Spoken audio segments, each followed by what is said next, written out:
Good afternoon. Um, I ran into this video by my boy Greg Foreman of the Black Conservative Perspective Network, and I wanted to react to it. Um, anytime that you in a public or even if you're having a one-on-one conversation with another black person and you begin to address the issues that we have to fix within our community, the first thing that they do before they even um try to come up with a solution or even be able to accept responsibility for whatever it is going on, whether it's dealing with them or dealing with us as a whole, first thing comes out of their mouth is what about ism? They have a what about ism problem. In other words, what about this group of people? What they doing? What these do? But they do it, and all this, all that. When first of all, number one, we're not them. They got their own situations they got to deal. We got to deal with ours. But the issue with that is, with all of these other people, of course they have issues. Excuse me. All of these other group, races, and ethnics of people, they have their issue. But the thing is with them is the production in their communities override the nonsense. And what affects us as a community so much is the nonsense overrides the production. You know, 35 to 40% of our community is degenerates. They are the ones who are fighting at airports, fighting at cruises, killing each other, aborting their children, twerking on cars. You know those type of people. Then you have, I would say, the conservative blacks, and I don't really like what I would call myself a conservative black. But I've recently been trying to get away from those group names and all that because I'm starting to learn a lot of the so-called leaders of the black conservative movement. They really um trying to find a word for it. Well, it's not really a word. I'll explain it. They bougie. They think that, like, the men, you go around them. I done been to a few banquets and situations, and you be around them, and you don't have a dress coat on, or you don't have some damn Chelsea boots on, so they looking at you all weird. And um the conservative women, even though they politically share the same views and biblically share some of the same views, a lot of them are undercover feminists, possessed by the Jezebel spirit. Not all of them, but some of them. And some of them just come off as they got some type of ulterior motive. They chasing something else besides what I thought this was all about as being a black conservative, and that is get our black people out of that victim mindset and helping them realize they're victors and not victims. Um, get off the Democratic plantation. Those type of things. That's what I thought it was about. Being pro God, um, loving your country. That's the thing that I stand for, and that's what I thought the conservative movement was about. The black conservative movement, and for the most part, it is. But like I said, there's a few cancers in it. And one thing about us, and I don't want to get too off of my subject, but one of our issues in this just black people period is, and this is another thing why other races are doing better than us, because we so overly emotional, and to the point where we just can't get along for nothing, even if we agree on the same thing. We just got to be catty and messy and just, I mean, I don't know what it is. I made a video about 2 or 3 years ago, addressing the beautiful Angela Stanton King and the beautiful Candace Owens. They had something going on. I don't know if it been resolved, but I just was, just speaking about how even as a collective, we are very few, and although our number is growing, it's very few of us in the black community that have these views. And most of us have been ousted from, like quote unquote, the cookout, which is, I mean, we're not missing that probably but a bullet. But I digress. Let me stop. So we got to stick together. But like I say, my mindset is, it's cool to stick together, but at the end of the day, we should be such as myself, such as the great Kanye West said, performing for an audience of one, and that's God. So at the end of the day, that's what I'm with. I'm a man of God. I'm a God fearing American black man. That's proud. I'm a proud American. I'm proud Christian, and I'm a proud black man. But it ain't, I'm not no victim. I'm not the white man country. No, no, no, no. This is my country, right? And I'm thankful to be here. I wouldn't want to be nowhere else in the world but America. Um, but let me get back to my original subject of why I brought that out. But I was speaking of the percentages in our community and how our nonsense outweighs our production. You have, as I mentioned, the 35 to 40% of degenerates, the ones who always fight somewhere, everywhere they go, and just doing degenerate behavior. We know what that is: killing each other, selling poison to each other, aborting our children, fighting at airport, fighting at cruises, twerking on couches, and just killing. We y'all know the ones I'm talking about. That's 35% of our community.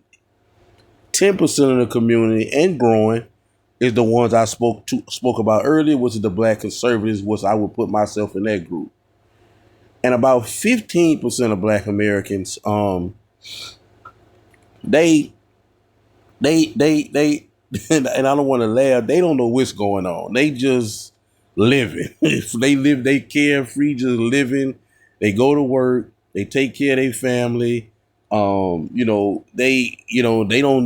get in, they don't know what's going on. They ain't, they vote by, they really don't be knowing. They just vote because they know it's the right thing to do. And some of them don't even vote. And you got them, that's about 15% of the community. And the rest of the community, which I would say about 30 to 35%, are the black people who are doing well, educated, lawyers, financiers, real estate agents, these type of people, the people who are doing well in America, the black who are doing well in America, but yet they are still crying every chance they get about a racism, a slavery, and all of this nonsense, right? They just don't want to let it go. And I tell people all the time, man. As a matter of fact, I was telling a dude I used to have dealings with. I told him, because he's one of those guys who's always crying about the white man, and mind you, he fall into that last category. Never been in his mid-30s, never been in the back of a police car, educated, successful, but he's still crying about white people, and he's still crying about the white man, and he's still a victim, right? And another thing that's funny about this last group of people that I'm telling you about, majority of them go to church. They'll go to church on Sunday and jump up and down, holler and scream, holler about nothing against them, nothing. God with them, nobody can be against them. Um, if no weapon formed against them shall prosper. But they'll go say all these scriptures, hoop and holler, talk about God this, God that, but yet they victim. Yet the white man holding them back. Yet the white man make their life harder. That's an oxymoron. And I told him one day, I said, and he got highly upset when I told him this. I say, I don't have children at the moment. He have 3 children. I say, if my children ever get around your children, number one, your children gonna be way older, because I think his oldest is 7. So he got a 7-year head start on me. I don't have children, right? I say, if my children get around your children, they gonna laugh at your children. Oh man, what you mean? He got all upset. And I said, the reason why they gonna laugh at your children, because 9 times out of 10, I know his family. That racism victim mentality was passed down to him. He's still harboring it. So there's a good chance that he's gonna pass it down to his children, right? And his children come around my children, which again they'll be way older, and they get to talking and having a conversation about blacks and whites and how they holding them back. My children is gonna laugh at them. Like, what happened? Who holding y'all back? Like, we kings. We come from a royal bloodline. we men and women of God. As the scripture saying, 1 Peter 2:9, a chosen people, a royal priesthood. That's where we come from. We are victors. We not victims. Can't nobody hold us back. We for real with that Isaiah 54:17. We for real with that Romans 8:28. If God with us, nothing can be against us. Y'all just talk about it. We really that. So I don't know what you talking about, nobody hold y'all, but my daddy is a king, I'm a prince, and we were raised, we got a royal bloodline. Our people wasn't never slaves. I'm not even teaching that slavery nonsense to my children because at this point it's irrelevant. It's irrelevant. If you was born in 1980 or after, and that's being sweet, I'm giving a sweet grace period because I can go farther than that. But if you was born after 1980, I don't want to hear anything out of your mouth about a white man holding your back. Whatever you doing or not doing in your life is because of your decision, whether they're good or bad. But I digress. That brings me to why I'm reacting to this video. My boy Greg Foreman did this video about the beautiful Miss Abby Phillips. And she, of course, is a liberal. She's a liberal black woman. She have her own TV show, right? On CNN, a big network. And she's just all toe up because somebody quote unquote downplays slavery. I mean, this is what we're still doing. We are still being affected by people downplaying, upplaying. Who cares? Like I tell people all the time, I was telling somebody the other day, we still getting upset about name calling and about quote unquote white people being racist toward us. Like they got the average black person today will lose their whole job and catch their first charge if they never been in jail before if a white person called me in word. Not me. That don't bother me, bro. Like we gotta grow up and be adults. A name can get you into that much trouble. How somebody feel about slavery. And this is also the funny thing about slavery to me. This is what's so funny about it. Right? Black people don't care about no slave ancestors. Let's be on that. Let's just go ahead on and call a spade just what it is. We know how black families is. Right? If you don't believe the same thing that they believe, they'll cut you off. If you don't support the same person they support, they'll cut you off.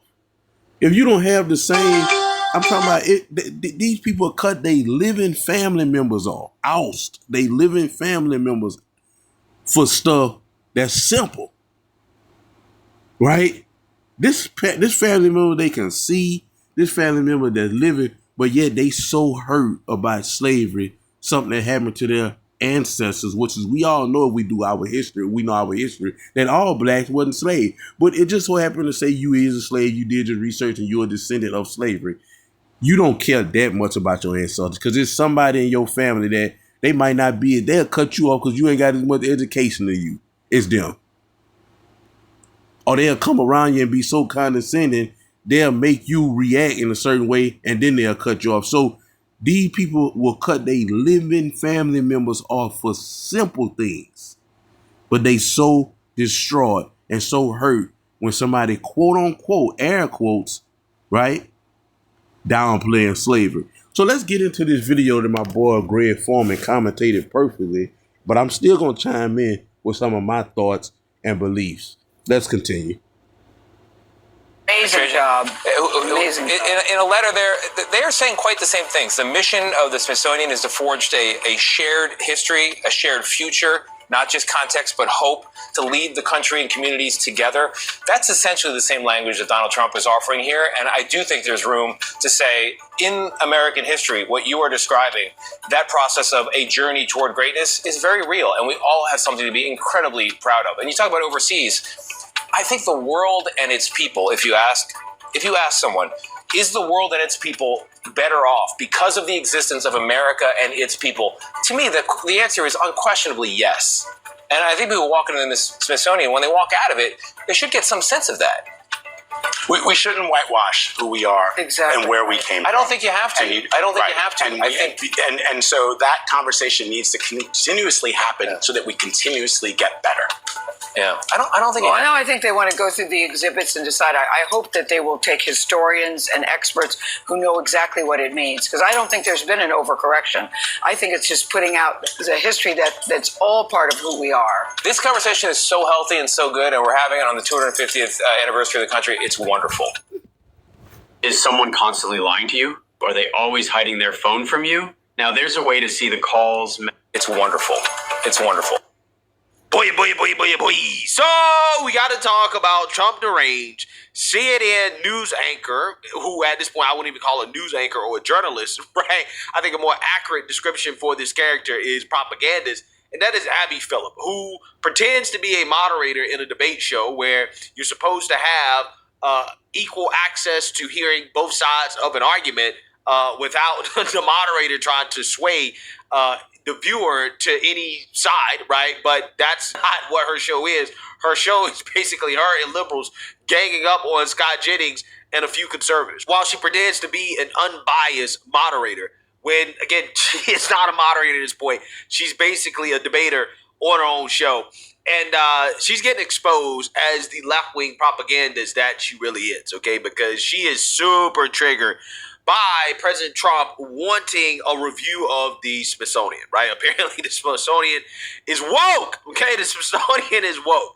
And the president is saying, okay, we need to take a look at how the Smithsonian covers certain historical events, like, for example, slavery, and how they're covered, because they're covered from what seems to be a victimhood, mainly leftist Marxist perspective, right? That is constantly pushed by the Democrat Party, which that America is evil and that the white man, white supremacy is the cause of America's problems, and the white man has not atoned for the sin of slavery, and it still affects us to this day, yada, yada, all negative, black people victims. And this was brought to the attention of the CNN panel that there are people who actually do feel this way about the Smithsonian and how they talk about slavery on her show. When Jillian Michaels brought this up, and that really, really hurt Abby Phillip, right? She got extremely butthurt by Jillian Michaels bringing this up. He's gone into the Smithsonian. He's effectively now has some random person deciding what is appropriate for the Smithsonian to teach in terms of American history, things that don't offend parts of the MAGA base, right? So we're now literally reviewing parts of American history and parts of American culture to make sure it comports with dear leader and what the MAGA Can we address wants. some of those things that are in there? Because have you looked at some of the things that are being slavery. reviewed? Yeah, slavery was a bad thing that we should talk about. Okay, like he's not whitewashing slavery. So he's not. He's not. No, okay, he's not. And you cannot. And this woman on the left in the let me see, I don't know what, a black dress or whatever it is. She's one of the most disgusting. And I'm not speaking about her per se. I'm talking about her kind. The white liberal is one of the most disgusting people on this earth. I don't know nothing that's more disgusting than a sewer rat. They are horrible people. Their spirit and their souls are empty and void. They are just complete imbeciles. But let's continue with the beautiful Miss Julian Phillips, who's going to bring this out so well. Tie imperialism and racism and slavery to just one race, which is pretty much what every single exhibit does. But let's talk about the fact that when you can't tie slavery, let's talk about the fact that slavery in America was. Do you realize that only less than 2% of white Americans owned slaves? But it was a system of white supremacy. You realize that slavery is thousands of years old? White people were Do you know who was the first race to try to end slavery? Well, what's controversial? I'm very surprised. This is an extraordinary exercise in history. And him, you can see him. He's one of those, of course, you know what type of guy he is. He's one of those liberal black men who have the spirit of a one. He had the spirit of mama in him, right? And if he's not gay, he missed his calling. But so he's gonna automatically side with the feminists, which is Abby Phillip sitting at the right here. She's the head of the show. My boy at the bottom, Scott Jennings, the white guy. I don't know who these other people. Well, I know Julian Michaels. She's not a part of this show. She's a guest. And so what he's doing is he's fitting. He's trying to with feelings, not with facts, right? As she said, 2%. You got white people in America, and guess what? I don't feel sorry for a lot of these white people either, because they've been getting bullied over the last year because they scared of the R word, which is being called racist. and it's 2%. Did you hear what this woman said? And if you don't believe it, go look it up. And if it was a lie, I didn't ever look it up, but I believe it because I know this type of show, I know this type of platform, and I know what's her name, Abigail Phillips, right here on the right of the screen. She would have definitely called it out if it was wrong. 2% of white people own slaves, and yet all these white people getting bullied by slavery, something that happened, like this woman said, thousands of years ago. But let's continue. I'm really surprised. Do you realize that, Jillian, I'm surprised that you're trying to litigate who was the beneficiary of slavery and I'm not. What I'm trying to tell you is that in the context of American history. Okay. In the context of American history, what are you saying is incorrect by saying that it was white people oppressing black people? Every single thing is like, oh, no, this is all because white people bad. And that's just not the truth. Like, for example, every single exhibit, I have a list of every single one. Like, people migrated from Cuba because white people bad. Not because of Castro. Yes, no, it's in there. That's what I'm saying. You don't actually know what's in there. Do you know that when you walk in the front door, the first thing you see is the gay flag? Jillian, you have a lot of stuff in front of you. Yeah, I do, what because exactly I don't, because here's the thing. are you talking about? Okay, I'll give you an example. Yeah, please. There's one called Change Your Game, right? This has been an installation there. Is gender testing fair in sports? Enough! That's more than enough! Wait! Don't go in! I've still got a free wingman. Right? This. And I'm glad Jillian did what she did. See, this is another reason why I like conservative. Now, I will say this about conservative women. They have the data, right? And liberals are data people. They not common sense people, they're data people. And black conservative women, white conservative women, they are data girls. So they gonna have it. So I'm glad she went in there and looked at it. See, they didn't probably even go to this, but this is all about Donald Trump in the Smithsonian Museum, and they trying to basically. Well, I'm gonna let them. Because I want to speak on it, so I'm gonna let them finish. I'm gonna let them say it. But it's a Smithsonian Museum, and it's a lot of slave, like, and it just needs to get and Trump not saying this, but I'm saying it, that it needs to. We need to void this. It's almost like another thing that I hear a lot of black conservatives doing. I agree. The Black History Month. This is just nonsense. And the crazy thing about it is I could see if Black History Month was just to, we're going to speak about all of the amazing things black people have going right now. First of all, black people shouldn't even want that month. They gave y'all the shortest month, right? They gave you Negroes the shortest month. The gay people got a longer month than y'all. Everybody got a longer month than y'all. And y'all accept that and fighting tooth and nail to keep it, man. Just nonsense to live out, to remember trauma. And I really don't even want to call it trauma because us, our parents, our grandparents, and probably most of our great-grandparents didn't experience it. It happened too long ago. Yeah, some of our families experienced Jim Crow, but I'm saying that was a traumatic situation. Let's let it ride. Who wants to remember trauma? What trauma that you can say, yeah, I like to remember that every year. I like to remember getting cheated on every year. I like to remember being molested every year. I like to remember being in prison. Anything that you went through in your life, why would you want to keep reliving it every year with a celebration, a month, a day, the Juneteenth? Just all this is nonsense, and it needs to be abolished. But black people keep holding on to this for what reason? Anybody want to chime in? What reason are black people? Oh, we need to know what happened. No, you don't. Because none of that stuff happened or ever happened again. Y'all said Trump was going to have us back in chain. I can't spell chain. As a matter of fact, Trump loosened the chain that the Democrats had on our goddamn economy. And he put some chains on something, all right? He put some chains on that damn border and not allow all these people to come in the country and take our jobs. But I digress. Let's continue. Has been an installation there. Is gender testing fair in sports? Does that, and then it goes on to talk about how it's complex to do gender testing in sports. It's not complex. It's basic science. That's untrue. It's XX chromosome, XY chromosome. That's sports. Is it fair to have biological men competing against biological women in sports? No. But why is this in the Smithsonian? So it's been completely captured. First of all, I don't. And think it's totally partisan. We don't. First of all, we don't have time to litigate all of this. Of course we don't, because then you're going to lose the argument. No, and everything is racialized, just like you're trying to do to me now. Excuse me. It's like, I can't believe you're trying to. See, Jillian Michaels on her book. See, this is another thing. Shout out to Jillian Michaels.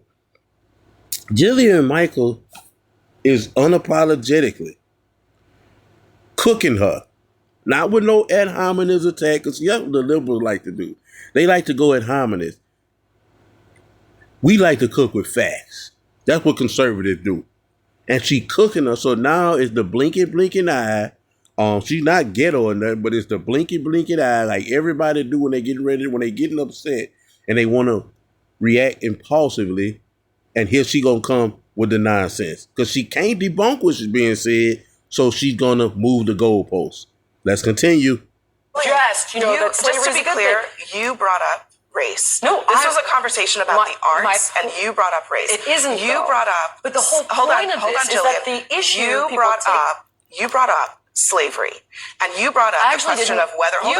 You brought up the question of whether or not slavery in the United States is about race. The answer is yes. Slavery in the United States don't is straw man my about argument, race. because that's not what I said. So what are you brought talking up about? slavery, and what I was talking about is that this isn't really about that. When you make every single exhibit about white imperialism when it isn't relevant at all, that is a problem. So when you're talking about Cubans leaving Cuba and you make it about white people bad, that's not accurate. Can I just say something? That's my point. All right, we're going to move on. I was saying on the arts thing, I think why this is. Yeah, so you see that, you heard that, okay? This is another example of liberals getting upset when their sneaky tricks are called out, right? Jillian Michaels is clearly calling out the Smithsonian for telling history from a left-wing ideological perspective, right? Instead of just kind of being straight down the middle, this is what happened, right? This is why it happened, etc. Nope, they got to put their bit and their slant in there about white supremacy, the white man bad. Again, their left-wing Marxist ideology has to be sprinkled in throughout. And when called out on this sneaky tactic, because it's definitely done on purpose, right, to sway the masses, they want to cry foul. Oh, you're trying to erase history, right, for calling out left-wing ideological bias when it comes. That's what they did when they got those books took out of school. Ron DeSantis got those books took out of Florida. Got those books, CRT and all of these books was took out of the school. They try to make it like, oh, they trying to remove our history. That's never what was happening. What Ron DeSantis was doing was taking books out, telling children that, hey, you're a white kid, so you're the oppressor, and if you're a black kid, you're oppressed. No, man, that's left wing. That's BS. That's protruding. That's projecting victimhood on blacks. They trying to start them young now, because they got the 20-year-olds and up iced up. Now you're trying to work on the youth, because these scholastic institutions that these people send their children to are enforcing and affirming all of these liberal. If you have a conversation with the average person in college, black or white, they're liberal beyond reckoning. I'm talking about like they so liberal. They send you sending your. I heard what that dude name, man? He say he sent his daughter. He a white dude. He a comedian. He say he sent his daughter to college. She came back and called him racist. I mean, this is the type of stuff that's happening in these colleges. And so now they're starting even younger in school. And when Ron DeSantis said absolutely not, they called him racist. But it never was about race. It never was about race. It's about these left-wing woke policies, which it says that America is racist, white man bad, black man oppressed. That's the gist of it. But it goes down and, it trickles down to a whole bunch of different smaller things. But that's the gist of it. But let's continue. The telling of history, right? And, in some cases, these people are just flat out incorrect. Like, for example, the 1619 Project, okay, which is just factually incorrect. I mean, we're not talking about just a left-wing, slant, but it's just historically inaccurate, right? I mean, so when these people come out here and they talk about how President Trump and Republicans are trying to, quote-unquote, change history. Again, this is another confession disguised as an accusation, because ultimately it is the left, it is liberals and Democrats who are trying to change history, right? They're the ones trying to do it, and they want to get mad when people call them out on that, right? So, with that being said, again, because this whole conversation is about slavery, right? Of course, the black liberal journalists in the media are going to pretend to be so butthurt, so upset that President Trump would dare review this slavery Smithsonian exhibit, right? Like that, while he dare try to review it for ideological bias, right? They're so upset, they're so mad that Abby Phillip has literally been boo-hoo-whining crying about this for weeks now, right? She's still crying about this. Have you ever wanted to listen in on the cops when they say something crazy on their walkie-talkies? Crying about this. We were having a discussion on the show about Trump's attempts to... And mind you, again, as I mentioned, this is the one who, she's doing well in life. This woman has never been in any trouble. She graduated from, I'm sure, a decent college. She has her own TV show, right, on CNN. And yet, she's still trying to she should be she should be at the front of the line telling people, man, look, man, forget that slavery stuff. We doing good. If we keep going first, I don't know if she believe in God, but I do know she's married with a family. If we get our education and take our education serious, keep our family together, like I always say, Barack Obama had the biggest chance to do that. He didn't. And that's why I have such a deep repugnance toward him.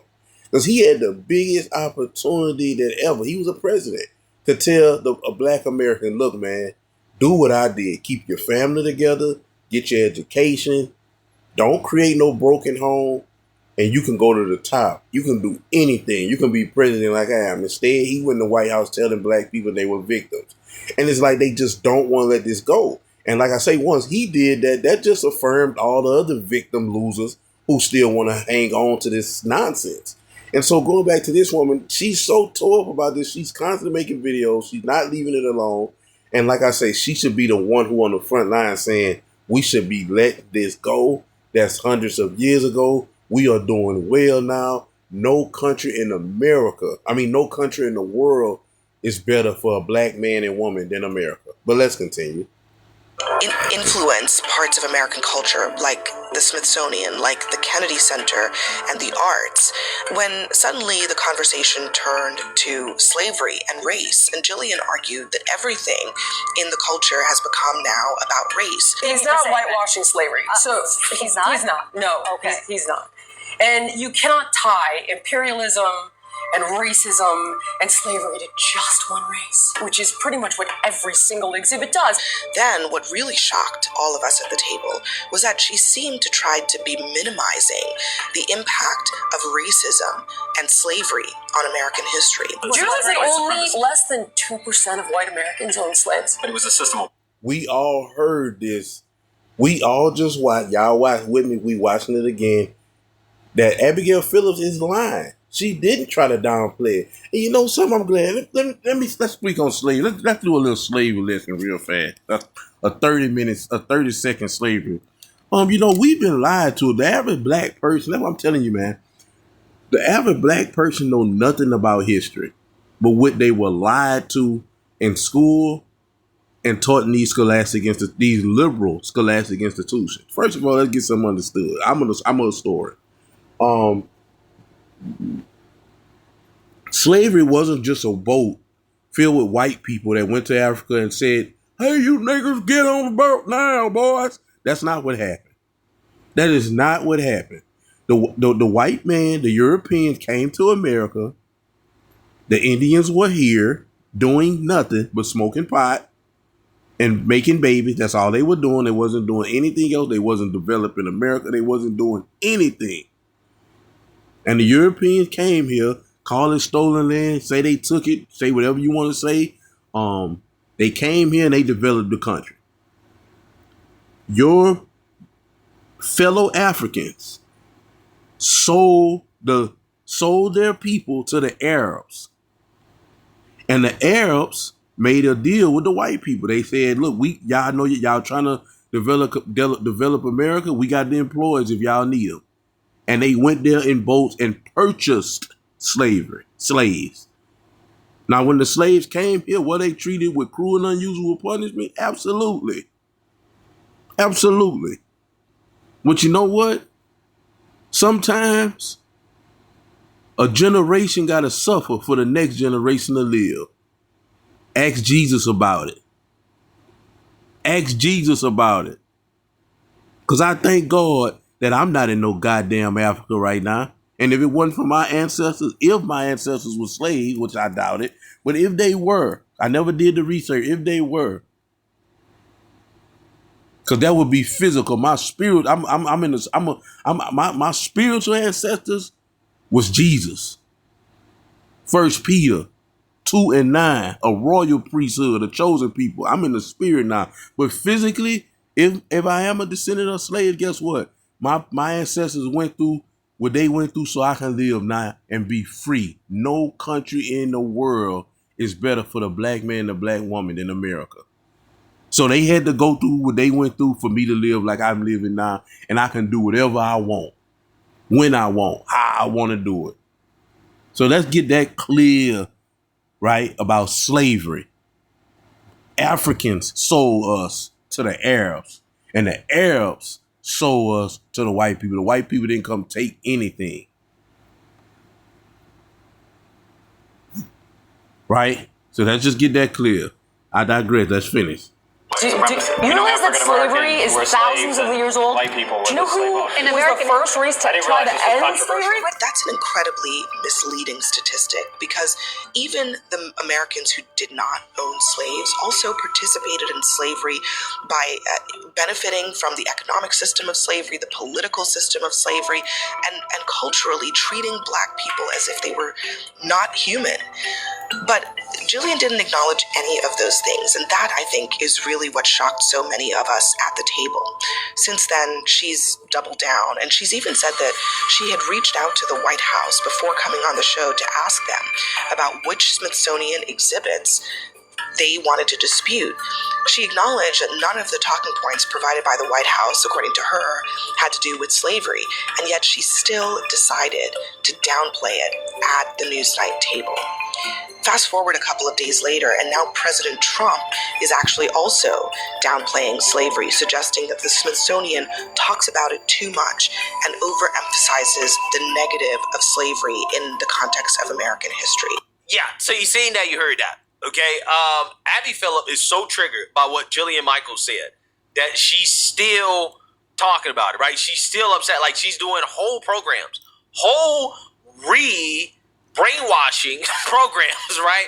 In order to make sure that people know just how bad slavery actually was. Last week on this show, a guest shocked the table by arguing in part that slavery in America can't just be blamed on one race, and that museums put too much focus on the role of white people who participated in that terrible institution. And now tonight, that same argument is being pushed by the President of the United States. Donald Trump says that one of the reasons for his crackdown on Smithsonian museums is, quote, everything discussed is how bad slavery was. What we try to do on this program is create a platform for discussion and debate that reflects the very real differences that exist in this country. It's what echo chambers in our society fail to do, frankly. But on this topic, it's important to say objectively, slavery was indeed bad. It was evil, the nation's original sin.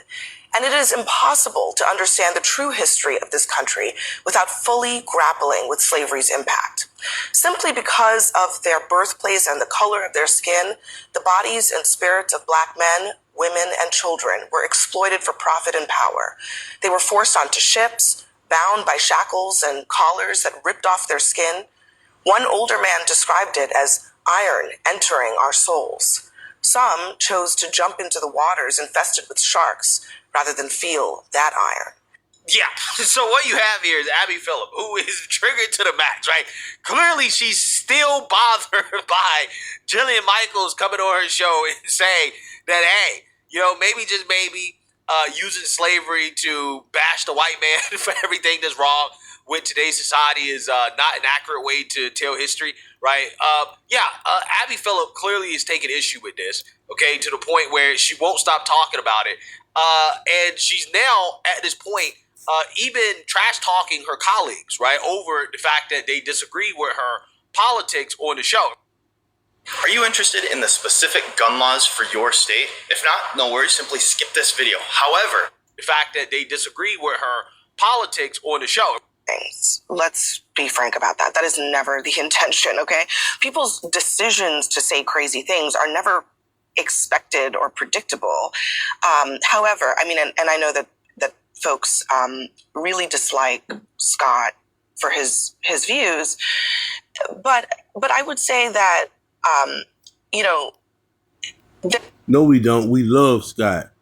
Your liberal brain dead supporters that don't think for themselves, that's drones, they don't like Scott.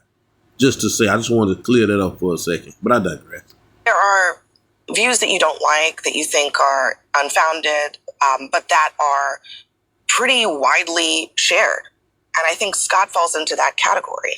Now, there are definitely times, if you watch the show, that we have conversations where I will say to Scott and others, just stop. Because we're not playing whatever game it is that you want to play in this moment. And we're going to get a little bit more into that. But first, I want to play this segment here on CNN, where Scott Jennings gives his take on this whole slavery issue and the Smithsonian. So without further ado, let's get into it. Moving forward and to get over it as a country. Because woke is broke. He says we have to have the hottest country in the world, and we want people to talk about it, including our museums. Why is he equating talking about slavery with woke? Well, look, I think, let me just start this conversation by saying that my personal view is slavery was a reprehensible institution. I agree with your words that it was our original sin. We also fought a war to eradicate it and to get over it as a country. And that was a necessary thing that happened, and a lot of people died. And Civil War he's talking about, where the Republican fought the Democrats over slavery. But let's continue.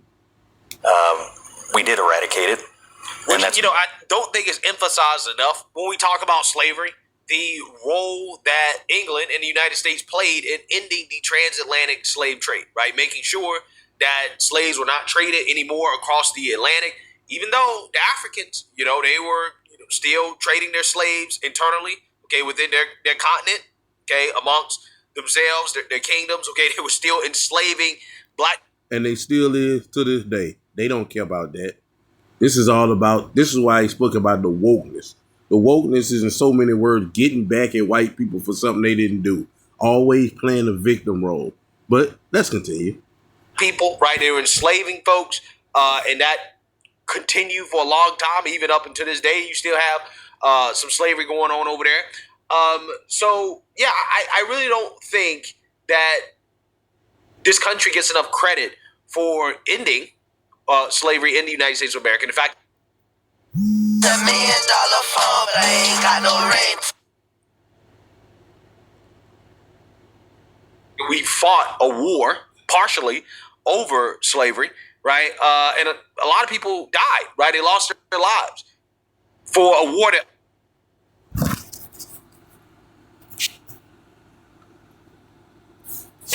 I'm sorry about that. Let's continue.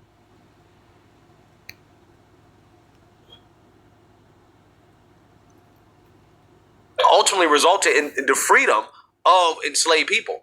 And also on top of that, those enslaved people were not forced back to where they came from, right? Or their original continent of origin, right? Africa, they weren't forced back to where their ancestors came from.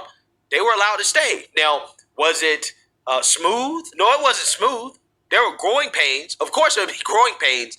But essentially, 200 years later, we're at a point in this country where black people are not second-class citizens. In fact, the best place on earth to be black is the United States of America, right? There's no better place on earth to be a descendant of a slave than in the United States of America. Absolutely. Isn't that the part of the story that should be emphasized the most, right? Okay, I think that part of the story is probably the part of the story that I think is the most important part, right? Not slavery in and of itself, but the fact that this country overcame that and we've moved past it. But there are some people who don't want to admit that. They don't want to acknowledge that we've overcome slavery and that we move past it. They want to continue to relitigate it and to make people of today feel bad for something they had nothing to do with that happened in the past. It's a good thing. I think what he's asking is, in our museums, what defines us? Are we going to be defined by the worst moment or the worst institution or the worst mistake we ever made? Or are we going to be defined by what we've done moving forward to get over it and to become the greatest nation on the earth? My belief is that he wants to look at these museums, not because he wants to do away with the idea that slavery occurred, but that he wants to ask a very simple question. Are we going to present ourselves as being exceptional or not? And I think he believes there is an effort by some to continue to try to define us from our worst moment instead of try to focus and define us based on our best moments, which started when we eradicated slavery and began to move forward as the light of the world. And but so isn't that's that what what I make think. museums that Amazing. The way he just brought that out, I couldn't have said it better myself. Once again, bravo, Mr. Scott Jennings. But let's continue. that's what makes us an exceptional nation, is because they tell the history and the story of our country, and therefore, you know, these horrible, horrific moments in our history, the original sin, as Abby talked about, when it comes to slavery, has, you know, we of course did eradicate it, but look where we've come today. And I think those museums, like to your point, make America exceptional, and in museums all around the world that document atrocities, whether it be, you know, from Nazi Germany to eradicating slavery here in the United States, you have to learn the lessons of the past, and to deny it is to defend it. I don't think he's denying it. And nobody's denying it. What people are saying is that we don't want it thrown in our face all the time. I guess, yes, at a museum, yeah, I mean, that is the place where you will want to know the story. But again, how that story is told, right? The political angle, right, in which the story is being told, the ideological angle, I think is the issue, okay, more so than anything. But yeah, I mean, me personally, my issue is that we continue to have slavery, the Holocaust, right? All these things like thrown in our faces as guilt mechanisms, right? They're mechanisms in order to get people to agree to stuff they otherwise wouldn't agree with because, oh, well, slavery happened. Oh, well, the Holocaust happened. So therefore, I'm supposed to agree with you on something, or I'm supposed to, you know, be okay with something that I wouldn't be okay with because of these things, right? That had nothing to do with. That is, I think, what people have the biggest issue with. Open a Chime checking account in 2 minutes, and we'll spot you up to $200. Plus, you'll pay. That had nothing to do with. That is, I think, what people have the biggest issue with. And Bachi may want to comment on this as well, but I think what he wants to ask is a simple question. As we present our history, are we spending most of our time focused on something terrible? Are we going to spend more time as we enter our 250th anniversary focused on what this country has done to improve the lives of every single person who lives here? We are the light of the world for a reason, because we're an improving commodity. The question I ask when I hear you say that is, why? I mean, the idea that slavery happened, it's hard to understand what we've overcome if you don't even talk about what it was. You know, I think that kind of waters down the whole. I don't think anybody is proposing that we ignore that it happened. I think that the problem is that there are people, and Scott used the term a couple of times, and I don't think it was meant with any type of ill intent, but he said, you know, we got over it. And I think that's the problem. I think that there are a lot of people in this country who believe that for some reason we got over it. I mean, the fact is that American chattel slavery is vastly different than what Jillian Michaels and others talk about when they talk about slavery around the world. I mean, the chattel slavery system that we had was extremely transactional. It was actually codified in law, and it was based upon the color and race, as you so eloquently pointed out in your opening. And so, That's all good, right? I mean, these people are essentially trying to argue that chattel slavery was the worst form of slavery ever. There was no form of slavery that was worse than that, and it was only practiced in the United States of America, nowhere else in the world. So therefore, this is why we can't get over it, right? Because again, that's the intent. That's what I'm trying to tell you guys. A lot of these people want to continue to talk about it. They want to keep throwing it in your face because they want to use it as a guilting mechanism, right? That is, and not only that, it's big business in that. See, I tell people all the time, and this is one of my issues. You know, people, this is one of my issues, right? They know this is big business. And this clown on the screen, Mr. Sellers or Mrs. Sellers, I don't even like to call him, because he got the spirit of mama in him. He has the spirit of the woman in him, like all of these liberal Negroes. That's on his side of the river. But what I'm saying is this: just like I tell about, that's just you. I'm gonna just talk for Benjamin Crump for a minute. Benjamin Crump, if he would use his platform instead of telling black men that the police is hunting them down and all this and all that, every time one of those situations happen, why don't he take that opportunity to, let's just say, go on tour? Him and a whole bunch of the quote-unquote black leaders, the Al Sharpton, some black preachers in each city, teaching black men classes on how to conduct themselves when they're pulled over by law enforcement. This is why I have my series that I will be starting. I will be uploading Monday, because I'm taking a vacation this weekend. So I'm gonna be off. I'm taking a vacation Friday, Saturday, and Sunday. And Monday I will be returning back with episode 15 of Black People This Is Why, which is a masterclass on how to conduct yourself when you have any type of interaction with a law enforcement. They would be holding these masterclasses, telling this is what you do when the police pull you over.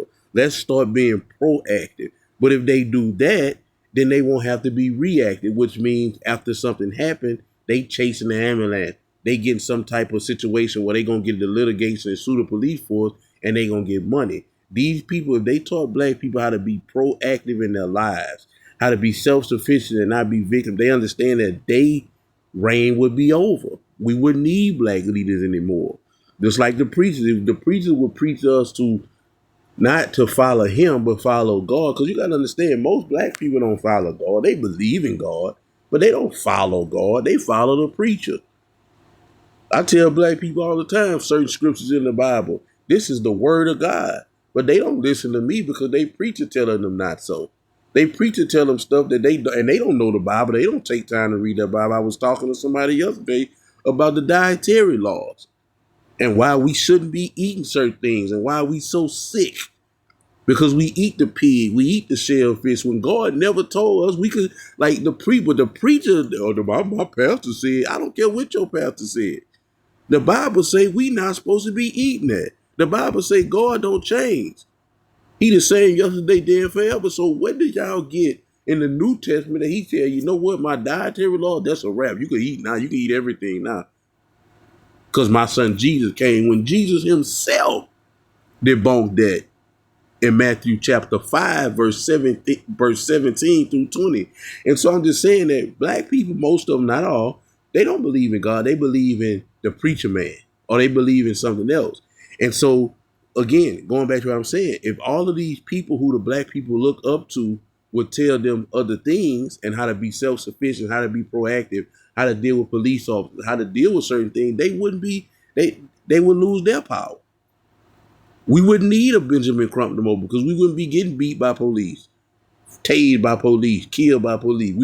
That wouldn't be happening because they would be telling us how to, guess what? When the police pull you over, just comply. Even if the police is doing something out of policy, you comply, get his badge number, which they all, and I mean every single last one of them is mandatory that they had a body cam. If he don't want to give you his badge number, you can remember the time when it happened. We're going to go get there and we're going to fight. But when you hold court on the street, now you liable to something bad to happen. And that's what they want because now they got a lawsuit. You see what I'm saying? Just like the doctor. You know what I'm saying? The doctor could tell you not to eat this, not to eat that. But he not going to tell you that. He going to tell you, okay, what you got going on? Well, I'm going to prescribe you this. Because if that was the case, look, man, just stop eating this or just stop eating that. Then guess what? The big pharma will go out of business. So all of these people is trying to keep you dependent on them, right? And that's one of the things that I like so much about being a conservative. It teaches you self-sufficiency. God, self-sufficiency, God. Follow God. Because if God with you, nobody can be against you. But let's continue. What they Not even a white man. Right, that's what it's about. There were various forms of chattel slavery practiced throughout history. That wasn't just the United States of America thing. Chattel slavery has been practiced in the Islamic world. It's been practiced in Africa.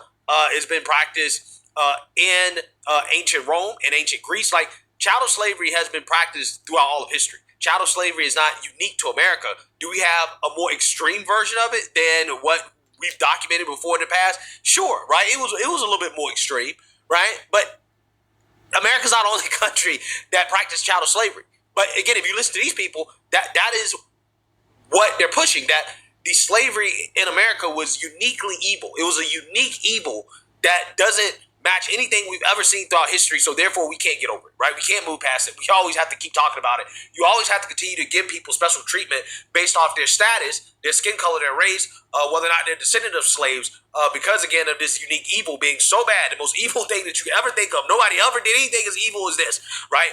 Because of that, you have to agree with me no matter what, right? You have to capitulate to my demands, and I have to get special treatment based off this unique evil that we can never get over as a country, right? That's the problem, right? That is the issue, okay? And, you know, what you have here is CNN, Abby Phillip, having a mask-off moment, right, where she's essentially admitting that she's a left-wing propagandist. She's going on people's podcasts and complaining about her guests, complaining about Jillian Michaels and Scott Jennings, right?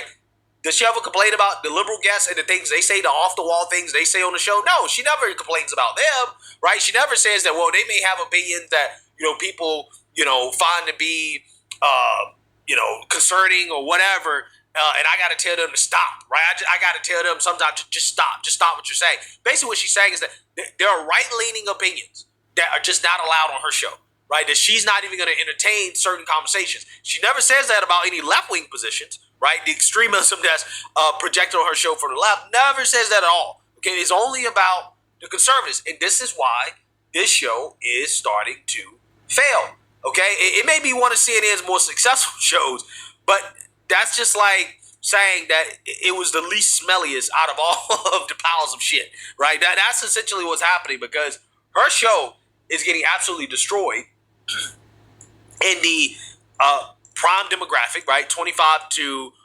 54. Okay, when you look at Fox News, you have Gutfeld with 327,000.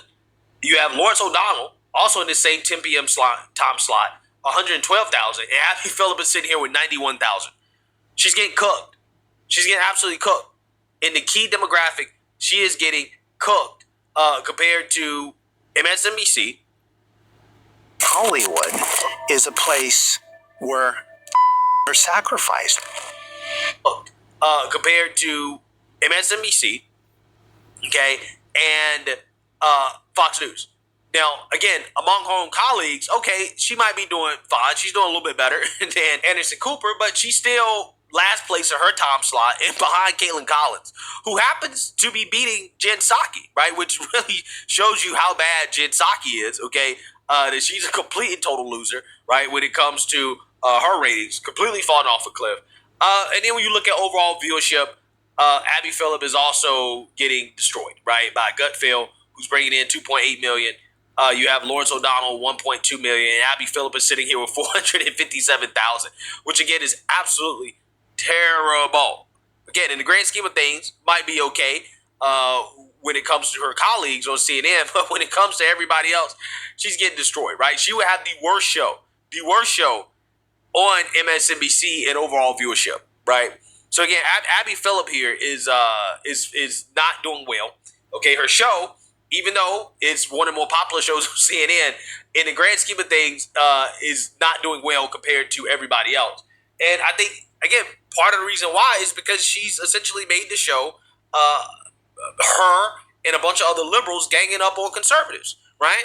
And trashing them and using her position, her title as a journalist, in order to push propaganda on the show that, again, is supposed to have fair and balanced views from both sides, right? You're supposed to hear both sides, not the moderator telling you which side is right and which side is wrong. That's essentially what the show has become. Abby Phillip telling the viewers why liberals are right and conservatives are wrong, right? And being triggered and butthurt, right? Now she's triggered and butthurt about slavery, as if they're going to stop teaching slavery. Nobody's going to stop teaching slavery. They should. We're going to still talk about slavery. We're still going to learn about slavery. But again, when you have this left-wing bias, okay, that is being woven throughout the way that we tell history, yeah, that is a problem that should be addressed. So let me know what you guys think. Make sure you like, comment, and subscribe. Most importantly, share a Black conservative perspective. Peace. And that's the end of that, man. But I want to say this here in closing. if you one of those people who out there who still want to hold on to slavery and blame the white man for everything, first and foremost, I do want to say that you're not no child of God. Stop using God and putting him in your mouth. Because us that's child of God, we're a royal priesthood, a holy people, a chosen people, right? A holy nation. You know what I'm saying? That's where we come from. That's our bloodline. Now for the victim, but and also that's one thing I want to tell you. But secondly, this Halloween, make sure you go get you a clown outfit because you're a bozo. I'm out of here.